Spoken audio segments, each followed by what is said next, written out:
그동안 사도 바울께서 복음에 대해서, 구원에 대해서 또 교리를 많이 말씀을 하셨고, 또 하나님의 자녀됨에 대해서도 말씀을 하셨습니다.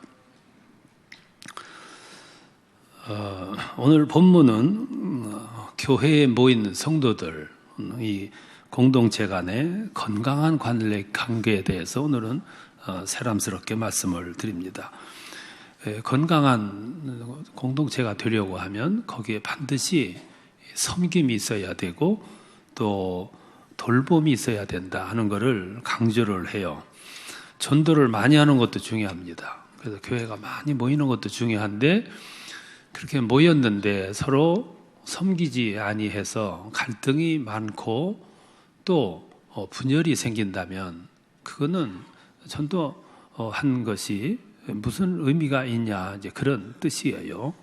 교회는 조화가 이루어져야 되고 관계가 원만해야 되는데, 상처받고 또 낙오하는 성도들이 나온다면 그거는 불행한 일이 아니겠냐, 그 말이죠.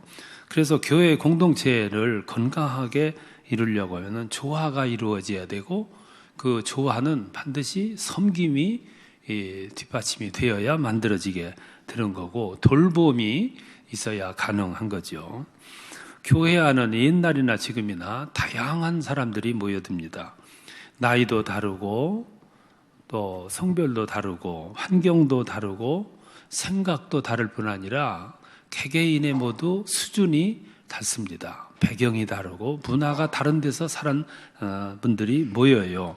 갈등의 이유를 품고 있다고 봐야 되겠죠. 그래서 그 구성원들 간에 서로 조화를 이루고 섬기지 않으면 평화로운 관계를, 공동체를 이룰 수가 없겠죠. 그래서 사도 바울께서 여기까지 말씀을 하시고, 이쯤에서 성도들이 서로 모여서 공동체를 이루는 그 교회 성도 상호 간의 윤리를 강조하고 있어요. 이제 로마서가 이제 거의 끝나가고 있습니다.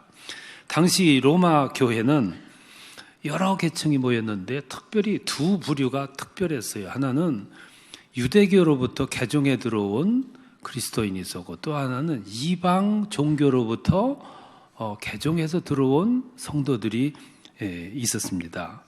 그러니까 이 두 부류는 배경이 달라요.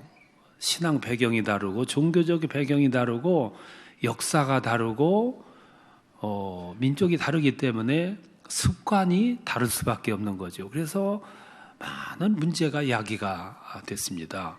그때 대표적으로 대두된 문제가 두 가지였어요. 하나는 음식물에 대한 문제였습니다. 2절에 보면 어떤 사람은 모든 것을 먹을 만한 믿음이 있고 어떤 사람은 먹을 만한 믿음이 없기 때문에 서로 문제가 발생했다는 거죠. 당시 로마 교회는 유대교로부터 오래 믿었던 사람들이 기독교로 개종해서 들어와요. 그들은 오랜 동안 유대교 전통 속에서 살았어요. 그래서 개종해 가지고 왔지만 겉은 그리스도인인데 아직 속 의식은 유대교에 아직도 심취해 있는 거죠. 그래서 그들은 레위기 11장에서 규정한 정한 음식, 부정한 음식을 지금도 지키고 있는 거예요. 그래서 그들은 육식을 거부했고 채식만 했어요. 그리고 이방인들이 막 먹으니까 저 사람들은 먹는 사람들이라 이렇게 비난을 했어요, 유대인들이. 그리고 또 이방 종교에서 이렇게 개종해 온 그리스도인들은 그 유대교가 말하는 전통을 몰라요. 유대인들이 금식을 가리는 것에 대해서 이상하다 생각을 하는 거예요. 그래서 이방인들은 왜 그거를 먹지 않냐, 저 사람 믿음이 약한 사람들이 아니냐, 이렇게 서로 갈등했다, 그 말이죠. 그러니까 이 두 부류가 이 음식 가지고 갈등하는 거예요. 왜 먹지 말라 그러냐, 왜 그걸 먹느냐, 서로가 이 갈등이 많았단 말이에요. 이게 음식 문제 가지고 갈등이 벌어졌어요. 그래서 3절에서 사도 바울이 말씀하기를 먹는 자는 먹지 않는 자를 비방하지 말고 먹지 않는 자는 먹는 자를 비방하지 말아라. 이렇게 말씀을 해요.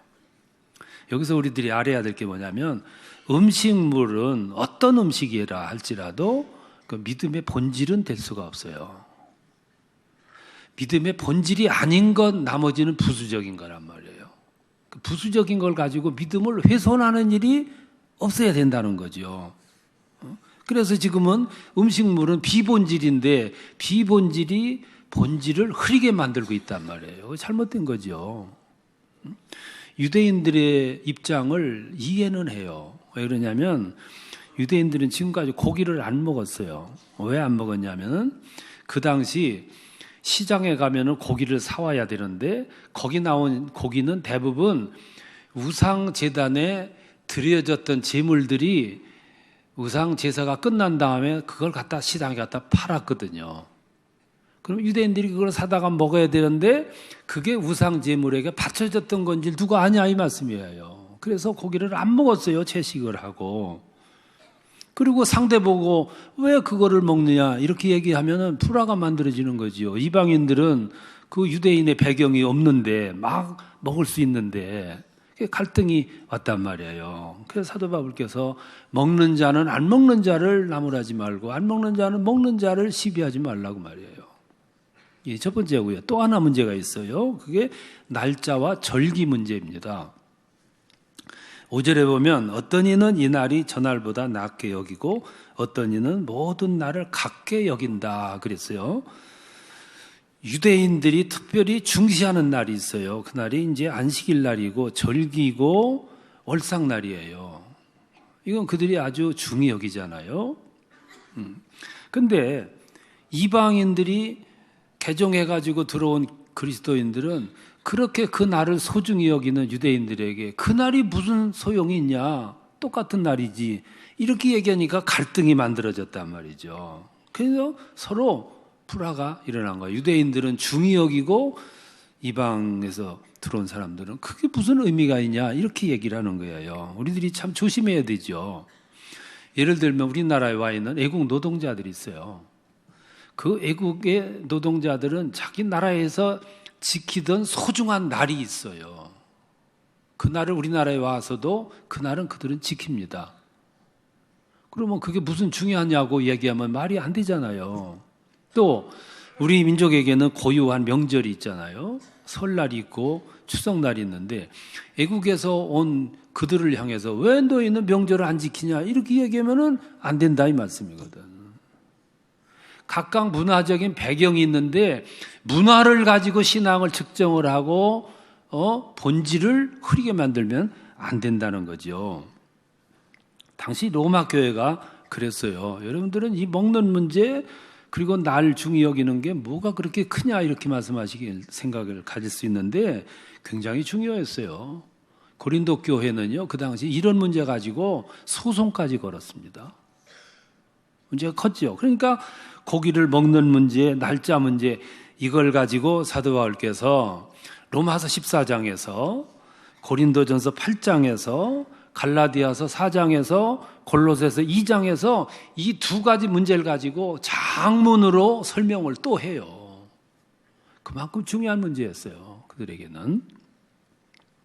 그러니까 사도 바울께서 열심히 가서 전도를 해서 많은 사람들이 개종해서 왔는데 문제는 유대인들이 유대교 전통을 가지고 있는 그 신앙 배경을 가진 사람들이 들어왔고 이방 종교를 배경으로 가지고 있는 사람들이 개종해서 들어오니까 지금 이 복음 시대인데도 불구하고 구약 시대와 신약 시대가 전환하는 그 소용돌이 속에 전환하는 그 시기였기 때문에 그들은 기독교를 개종했지만 배경, 뿌리, 역사, 습관을 그대로 간직하고 있는 거예요. 이건 어느 날 아침에 싹 바뀌는 것이 아니잖아요.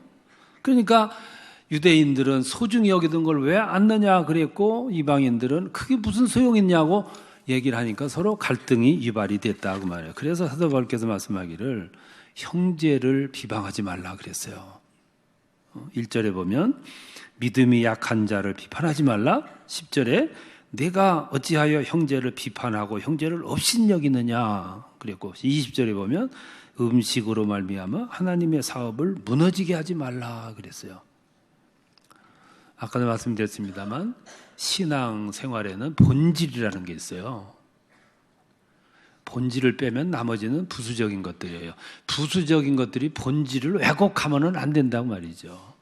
근데 그 당시 그런 문제가 많았어요.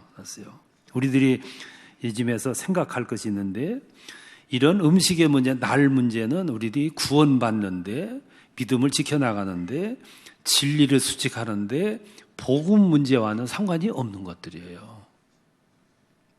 사소한 문제들. 그러니까 사소한 문제를 가지고 교회 안에 들어와 있는 형제들을 실족하게 하거나 시험 들게 하지 말라고 말해요. 여기서 또 하나 생각해야 할 게 뭐냐면 해결책이에요. 그럼 어떻게 해야 되냐? 상호 간에 의한 행동 강령을 사도 바울께 주는 거예요. 3절에 보면 이렇게 말씀해요. 먹는 자도 먹지 않는 자도 서로 비판하지 말라. 그 말은 서로 용납하라고 말해요. 왜 그러냐면 3절 끝에 가보면 이는 하나님이 그를 받으셨느니라 이렇게 말씀해요.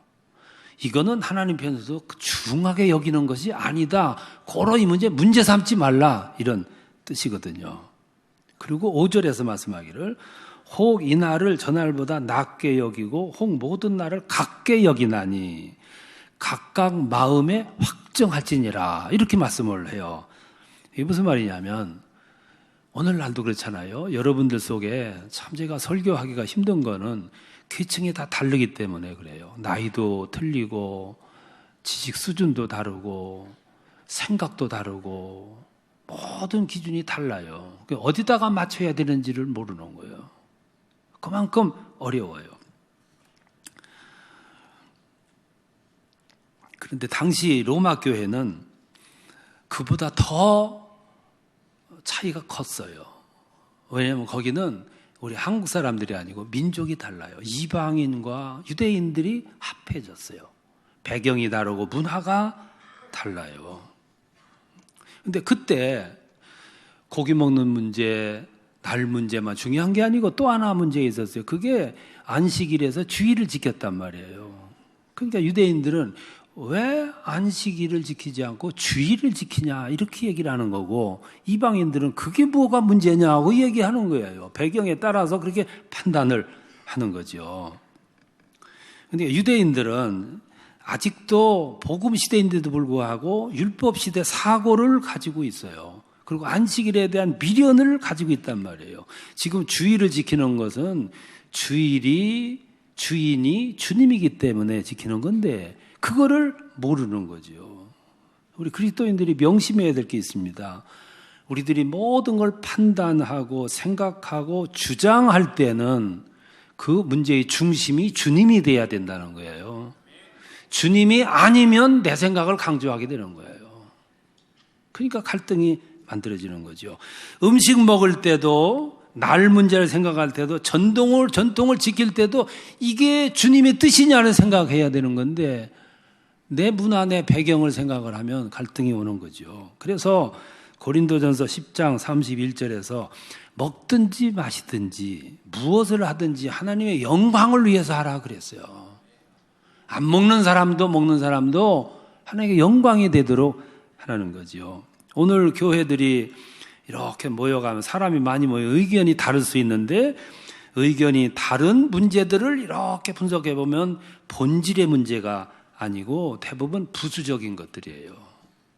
예를 들면 그게 과정의 문제라든가 어떻게 보면은 제도 문제라든가 우선순위 문제라든가 조금 지적하면은 좀 그런 문제인데 솔직히 좀 들어가 보면 자존심 문제가 들어 있어요. 모든 교회들이 갈등하는 문제를 보면 큰 문제가 없어요. 자존심 문제예요. 주님과 믿음의 목적 아무 상관이 없는. 그러니까 사도 바울께서 여기서 그걸 강조하기에 이르는 거예요. 그래서 사도 바울께서 중재하는 안을 내셨는데 그 중재한 방법이 뭐냐면 아디아포라라는 말이에요. 이 아디아포라는 말은 대수롭지 않은 것들이란 뜻이에요. 모든 갈등 속에 들어가 보면 성경이 직접 하라 하지 말라 하는 말 이외의 것들, 대수롭지 않은 것들, 그건 아디아포라 하라 말이에요. 이 대수롭지 않은 것들은 개개인의 신앙 양심에 따라서 행하라 그 말이에요. 먹는 사람은 먹고 안 먹는 사람은 안 먹고 그렇게 하면 되는데 그게 성경의 규정이었기 때문에 서로 비방할 일이 아니라는 거예요. 예를 들면 우리나라는 주초 문제가 심각하잖아요. 이 주초 문제는 성경에서 직접 언급은 안 하셨어요. 그거는 개개인의 양심에 따라서 해야 할 일이지 이거는 막 규정을 해가지고 막 그럴 필요가 없는 거죠. 흡연 문제는 어느 교단에서는 굉장히 엄격하게 다루지만 어떤 교단에서는 그거를 사소한 일로 다뤄요. 어떤 나라에서는 그것이 문제가 되지 않고 어떤 나라에서는 문제가 될 수 있다 이 말씀이에요. 이 문제는 믿음의 본질이 아니라는 거죠. 그러나 내가 그것을 함으로써 누군가가 실족할 수 있다면 하지 말아야 된다는 거지요. 이해가 되시는가요? 이게 아디아포라예요. 세상이 모든 사람들이 하나 되기는 어려워요. 하나 되는 방법이 하나 있는데 그게 이 아디아 방법이에요. 문화가 다르고 역사가 다르고 습관이 다른 사람들이 하나가 될 수 있는 것은 예수를 중심해야 하나가 되는 거예요. 본문에서 반복되는 귀절이 하나 있는데 그게 뭐냐면은 주를 위하여예요. 주를 위하여 3번씩이나 나와요.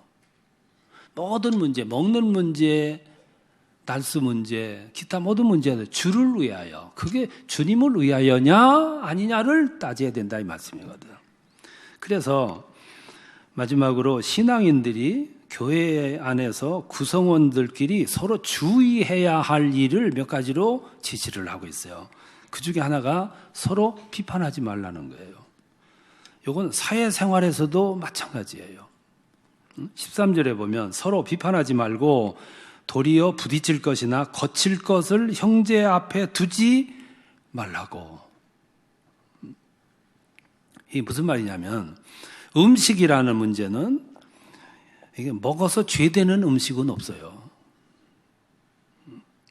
그러나 이 음식을 먹어서 누군가가 실족할 수 있다 그러면 그 음식은 먹지 말아야 된다는 거예요. 15절에서 만일 음식으로 내 형제가 근심하게 되면 내 형제를 망하게 하는 것이라 그랬어요. 더 쉽게 말하면 이런 얘기예요. 제가 목사로서 어느 날 술에 취해가지고 길거리 비틀거리고 갔어요. 누군가가 그걸 봤어. 그 사람은 크게 실족할 수 있는 순간이에요. 그러면 나는 평생 목사라는 직함을 가지고 있는 한 나는 술을 마시면 안 돼. 술 먹는 것이 구원의 문제냐 진리의 문제는 상관이 없는 거예요. 그런데 그 음식이 내가 먹을 때 누군가가 실족이 되고 그래서 망하게 될 수 있다면 그거는 아니라 그 말이죠. 그래서 사도 바울께서 13절 15절에서 고기를 먹고 포도주를 마시는 것이 형제를 실족하는 것이라면 하지 말아야 된다 그랬어요. 그리고 더 나가서 고린도전서 8장 13절에서 그러므로 만일 식물이 내 형제를 실족하게 한다면 나는 영원히 고기를 먹지 아니하리라. 아주 중요한 처신이죠. 이게 사회생활 속에도 교회 생활 속에도 믿음의 공동체를 세우는데도 아주 중요하다 그 말이에요. 서로 비판하지 말라 그 말이에요. 또 하나는 먹든지 마시든지 모든 걸 하는 일들 속에서 생각해야 될 게 뭐냐면 신앙생활은 영적인 생활이라는 걸 잊지 말아야 된다는 거예요. 17절, 8절, 9절에서 이렇게 말씀합니다. 하나님의 나라는 먹고 마심이 아니요 오직 성령 안에서 의와 평강과 희락이라. 이로써 그리스도를 섬기는 사람은 하나님께 기뻐하심을 받으며 사람에게도 칭찬을 받느니라. 교회는 먹고 마시는 것이 위주인 것이 아니에요. 교회는 그것과 상관이 없는 거예요. 교회는 어떤 것이냐면 성령 안에서 구원의 즐거움을 느끼는 것이고 그 느낀 바를 나가서 전하는 것이 교회의 역할이에요. 그래서 17절에서 말씀하기를 의와 평강과 희락이라 그랬어요. 의는 의로워지는 것, 죄 사함을 받고 의로워지는 것을 말하고, 평강은 의로워짐으로 말미암아 주어지는 은혜를 말하고, 희락은 죄를 사함받고 그리고 의로워져 가지고 평강을 누리는 삶을 희락이라 그래요. 그게 신앙생활의 핵심이잖아요. 근데 그리스도인의 삶은 현세나 육신의 삶이 목적이 아니라는 거예요. 그럼 뭐가 목적이냐면 주님이 목적이고 주님이 중심이라 이 말씀이에요. 그러니까 부수적인 것들이 이 중심을 무너뜨리는 일이 없도록 해라 이 말씀이에요. 우리 신앙인의 삶은 항상 영적인 삶에 초점이 맞춰져야 돼요. 신앙생활은 영적인 생활이에요. 또 하나가 있어요. 덕을 세우라고 그랬어요. 19절에 보면 이러므로 우리가 화평의 일로 서로 덕을 세우는 일에 힘쓰라 그랬어요. 덕을 세운다는 얘기는 오이코도 메오라는 얘기예요. 원문이에요. 그게 무슨 뜻이냐면은 집을 세워 나가다, 집을 지어 올라가다 그 말이에요. 여러분 성도들이 모여서 이렇게 공동체를 형성해요. 그 공동체가 교회예요. 교회를 반듯하게 세워 올라가려면은 모든 사람들이 한 마음으로 통일이 돼서 그 집을 건강하게 지어 올라가야 돼. 거기서 갈등하게 되면 도중에 벽돌이 빠지듯이, 벽돌이 빠져나가서 무너지듯이 집이 무너지게 된다 이 말씀이죠. 공동체를 이렇게 세워 나가는데 음식이나 날이나 문화나 자존심은 하나님의 집을 무너뜨리는 요소들이라 이 말씀이에요. 그래서 비방하지 말라. 영적인 생활인 것을 기억하라. 그리고 덕을 세워라. 이렇게 말씀하시는 거예요. 산다싱이라고 일본의 인도의 전도자가 히말라야 산을 넘어서 전도를 가요. 그때 마침 눈이 많이 폭설이 왔어요. 산을 넘기도 힘들어요. 그래서 빨리 넘어가야 되겠다 싶어서 가는데 어떤 사람이 가다가 저체온증으로 말미암아 쓰러져 있어요. 놔두면 죽는 거죠. 그래서 혼자 가기도 힘든데 그를 들쳐업고 가는 거예요. 힘들지요. 땀 흘리고 수고롭고. 근데 한참을 가는데 뒤에서 한 사람이 이렇게 따라와요. 그래서 제안을 했습니다. 힘드니까 우리 같이 이 사람을 좀 안전하게 지켜주자. 그랬더니 그 사람이 그러는 거예요. 혼자 가기도 힘들고 혼자 가는 것도 위험한데 어떻게 그 무거운 사람을 지고 가냐. 그냥 가버리는 거예요. 산다싱이라는 사람이 혼자 걸머지고 땀을 흘려가며 수고하며 넘어져 가면서 그냥 가는 거예요. 가다가 보니까 앞에 갔던 사람이 쓰러져 있는 거예요. 저체온증으로. 그런데 이 두 사람이 살아난 거예요. 왜 살아나냐면 둘이 한 몸이 돼서 그 어려운 길을 가느라고 서로 힘들어가지고 땀을 흘리고 열을 내는 동안 저체온증을 극복한 거예요. 그래서 잘 무사히 갔다는 거예요. 그것이 집을 세우는 거예요. 세상은 나 혼자 집을 세울 수도 없고 뭐든 할 수가 없어요. 같이 엮어야 되는데 그 엮이는 사람들이 서로 집을 세워 올라가야 돼. 거기는 섬김이 있어야 되고 돌봄이 있어야 되고 희생이 있어야 되고 이해가 있어야 돼.